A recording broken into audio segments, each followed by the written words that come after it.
We'll guide you through how to fix contact names not showing for incoming calls on an iPhone.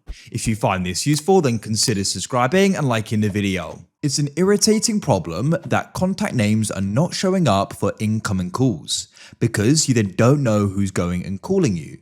So we're going to guide you through some different things you can try doing in order to go and solve this. Make sure this is full guide and don't go and skip ahead, otherwise you may go and miss an important part of this video. So without any further ado, let's get started. So what you want to do first of all is open up the settings app like so. Come right to the top and you need to go and find your name here, and you want to go and tap there. Then you want to go down and you need to go and find iCloud, tap there. Where it says saving, you need to go and tap there. Now you can go down and you want to go and find contacts here, and you want to go and switch it on.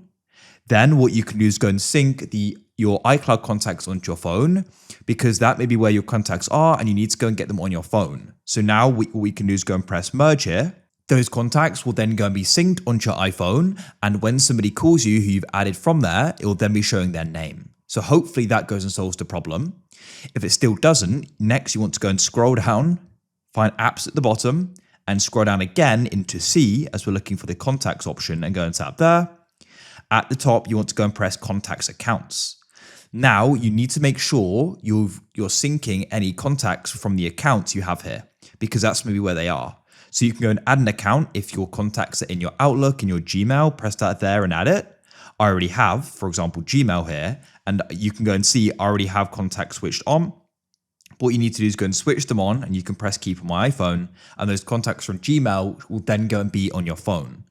That may be why they're not showing up, because they weren't on there. Next, what you want to try doing is a forced restart just to refresh things. Press the volume increase, then decrease, and tap and hold the side button. Shortly, you'll see a slide to power off screen, but keep it held down, it'll go black, but only release it when you see the Apple icon. It'll then start again. Hopefully then when it comes back on, it'll then go and be working correctly. If you found this useful and you want to see more guides like this, then please consider subscribing and liking the video.